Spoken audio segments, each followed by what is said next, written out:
2020. It was a long, tedious process to amend the 1999 Constitution. It took the Ninth Assembly nearly 3 years of drafting, discussions with civil society organizations, legislative activities, and negotiating with state parliaments. It finally culminated on March 17 when President Buhari signed 16 out of the 35 constitution amendment bills sent to him for assent. Some of the bills he assented to deal with devolution of powers and promote true federalism. They include to provide for the financial independence of state houses of assembly and state judiciary, to move the item railways from the exclusive legislative list to the concurrent legislative list, to allow states to generate, transmit and distribute electricity in areas covered by the national grid, to require the president and governors to submit the names of persons nominated as ministers or commissioners within 60 days of taking the oath of office for confirmation by the Senate or State House of Assembly. When we have private sector initiative into power generation and distribution, it helps the areas that they concentrate on to be able to enjoy uninterrupted power supply and also to be able to do their business to the fullest. I think it's actually a very significant law for changing the constitutional dimension of this electricity business. But the impact on supply, impact on financing, impact on expansion of capacity is not going to be driven because of a new law. Lagos State Governor Mr. Babajide Sanwo-Olu is particularly pleased with President Buhari's assent to the constitutional bill, which allows states to generate, transmit and distribute electricity. He says the bill will create a Lagos electricity market, leading to increased access to electricity, investments and job opportunities. States like Akwa Ibom, which has been given license by the Nigerian Electricity Regulatory Commission for independent power distribution, would also be cheery over the assent to this constitutional bill. While President Buhari assented to 16 constitution review bills, he rejected 19 of the bills which the National Assembly sent to him. Some of the bills not assented to include a bill to summon the president and governors of states to answer questions on issues on which the National and State Houses of Assembly have the powers to make law, to require the government to direct its policy towards ensuring rights to food and food security in Nigeria, to move airports from the exclusive legislative list to the concurrent legislative list, to establish the Office of the Accountant General of the Federal Government, separate from the Office of the Accountant General of the Federation. If they can afford to build an airport and it makes economic sense for them with their financing, they could go ahead. But the job of the federal government would be to exercise regulatory authority to ensure safety, ensure that those airports meet standards. The Ninth National Assembly did not include the creation of state police in this round of constitution review, a situation which some Nigerians have questioned. The Ninth Assembly did venture into a lot of security sector reform bills and motions and resolution.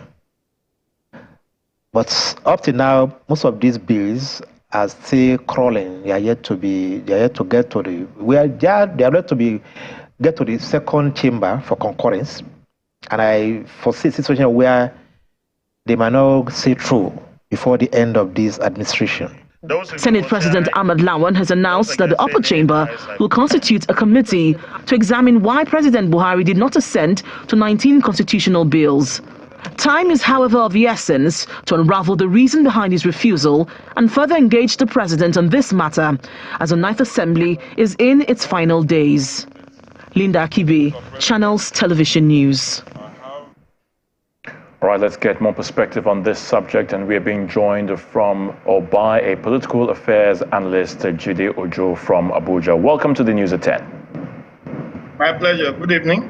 All right, so you have been following, or you have followed the constitutional amendment process up to the assent to some of the bills by the president. Give us your reaction on the outcome of that process. Well, the fifth alteration is long overdue. Recall that in 2018, the president assented to 5 out of the 12 constitutional alteration bills that were sent to him. And this is the second time this particular president will be altering the constitution. It's overwhelming. It's a welcome development to the extent that the billions of naira that were spent by the 2 chambers of the National Assembly did not go down the drain. Recall that as of January this year, there were palpable fears that the constitutional alterations of this Ninth Assembly may not see the light of the day, given the fact that the state houses of assembly were very tardy, very reluctant to pass the 35 bills that were sent to them. In fact, as we speak, 7 state houses of assembly are yet to remit to the National Assembly what they have passed. Only Zamfara and Oyo State in the last couple of weeks have additionally passed their own version. And there was this speculation that because of issues around local government autonomy, that the constitutional alteration exercise may have hit the coup d'etat. But luckily, the leadership of the 9th National Assembly was able to rescue that exercise from failure by enjoining the state houses of assembly speakers to expedite action and see to it that these alterations were done in good time for the president to assent. So when you compare this current exercise to that of what happened in 2018, we have achieved more results, better results than we did in 2018. Like I said, only five clauses or 5 sections of the Constitution were altered in 2018. I recall that was when we had the Not Too Young to Run bill, the one that has to do with state assembly and state judiciary, financial autonomy, the one that says that a person who has formerly served the remainder of the tenure of the president or governor will only do one more time and all of that. So to the extent that we now have 12 alterations, 16 alterations, is a welcome development. And like it said in that background, that we now have a situation where power has been devolved. Permit me to cut in there. Permit me to cut in there, Mr. Ojo. Permit me to cut in there. I apologize, but some of the provisions that were formerly in the exclusive legislative list have now been moved to the concurrent list. Does this address the issue of devolution of powers in a way? Yeah, to an extent it does. I mean, look at the issue of railway, look at the issue of electricity, look at the issue of correctional services.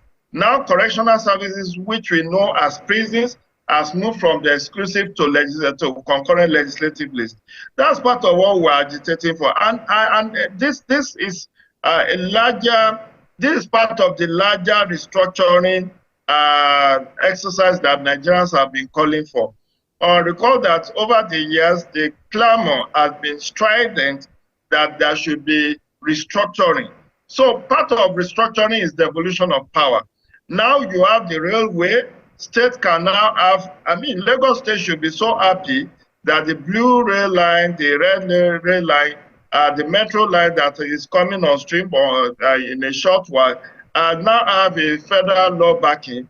And I believe several states like Rivers, like Akwa Ibom, like Delta, like Kano, can also take a cue from what Lagos State has done to provide metro lines.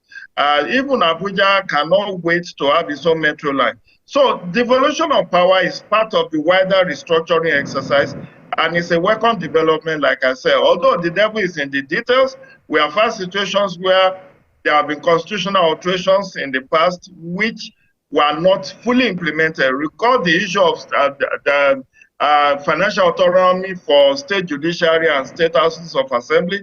It was part of what was amended in 2018, but the governor still kicked against that alteration. They still frustrated that alteration, and further alteration had to be made in the current 5th alteration to ensure that the state judiciary and state houses of assembly has financial autonomy. Yes. One final one, very quickly, Mr. Ojo. That has to do with the non-inclusion of state police in the constitutional amendment. Give us your reaction to this development. Well, to the best of my knowledge, I know that was being pursued independent of the constitutional alteration that is going on. And I don't know where the situation is right now, but don't forget, constitutional alteration is a work in progress. If the National Assembly is able to get the concurrence of 24 out of the 36 states minimum to back the state policing, I believe that whether the incoming or the outgoing president will take a look at it, and if the Attorney General of the Federation advised that it's something that he should append to, he will do so. But that is still being considered. It's in the works. But whether we have enough time, given the fact that there's barely 6 weeks left, or 6-7 weeks to the end of this administration, I doubt if that will not have to wait till the 10th National Assembly. We'll definitely have to leave it at that. Mr. Jide Ojo, political affairs analyst, we thank you for your thoughts on the News at 10. Always a pleasure. Thanks for having me. Enjoy your celebration.